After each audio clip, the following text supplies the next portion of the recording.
Getting readers for your webcomic can at times feel like an uphill battle. We as creators often look at our webcomic and think, is this really good enough that people would want to read it?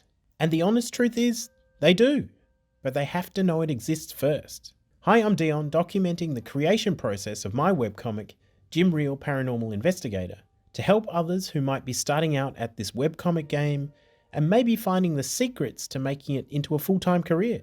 As I explained to you this one method I've used to get a huge amount of readers to view my own work, in the background I'll be hand drawing one of the pages from the first chapter of my story.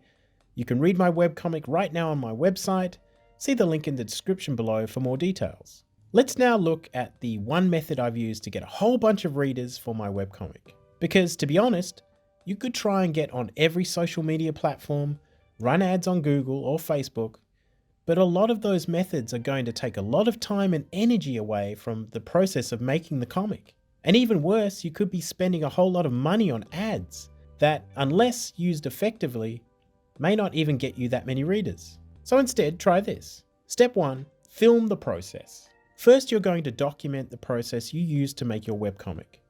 Now, the assumption here is that you are the artist of your work, and you are about to start your project or already have started a webcomic project and you've put some of it online already, but you're just struggling to get readers to take a chance on you right now. So what you're going to start doing is filming the process of you making a webcomic page. Don't hold anything back. Film the whole thing from start to finish.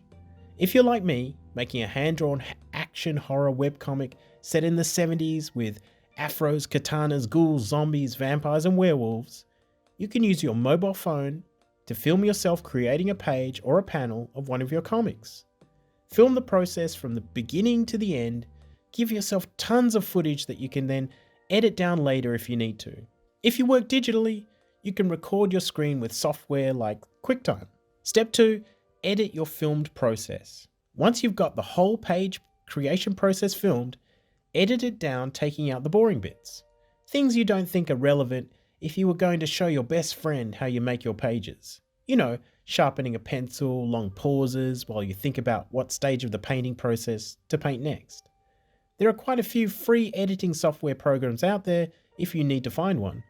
And it will take a bit of practice at first, but the more you do it, the better you'll get at it.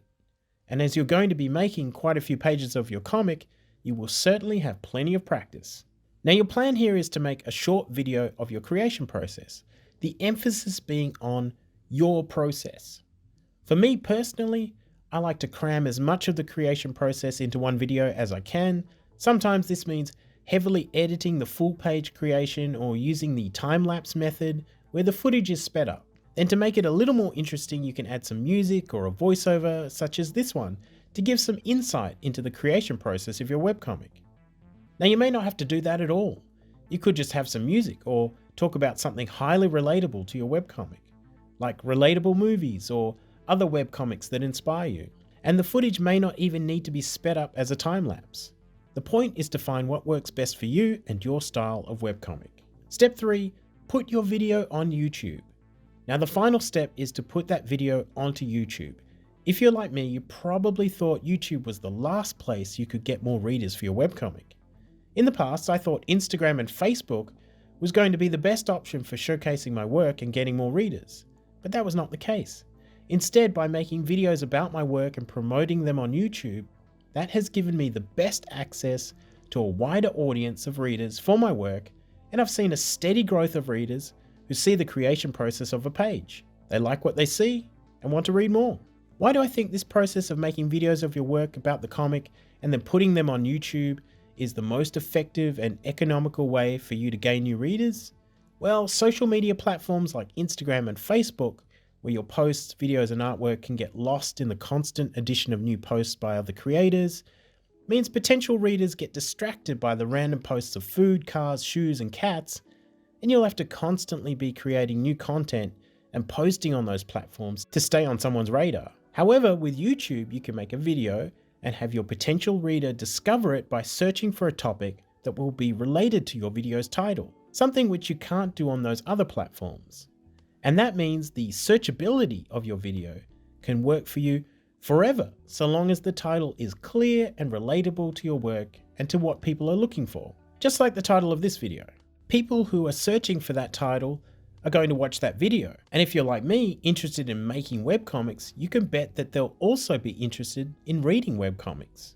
Horror and action with a James Bond meets Hellboy vibe may not be everyone's thing, but there will probably be quite a few readers over the years who are interested. And by adding to your channel with similar videos, you'll increase your chances of getting your webcomic in front of the right people. It will be like shouting from the rooftop without losing your voice, to reach as many people around the world as you can to share this wonderful piece of art you've made. I've stuck to a once a week video time frame because it fits with my creation process of the webcomic and it's not going to burn me out. But pick a schedule that suits you. Just make it as easy for yourself as possible. Start by doing what you can manage at first without blowing a brain cell. Once a week, twice a month, once a month, or even less. You don't want the promoting of your comic to become so time consuming that you no longer have time to make your webcomic. So that is the reason you will film the creation as you make the page. You'll be killing two birds with one stone. I hope you found this video useful and gained a few ideas for yourself. Why not tell me in the comments below some methods you've used to attract readers to your own work? And I want to say a huge thank you to those of you for supporting my webcomic. It's been a real labor of love making a story that has many of the things I grew up watching, reading, and enjoying over the years. And by sharing this process with you, I hope that you too will see as much success as I have. Let's talk soon.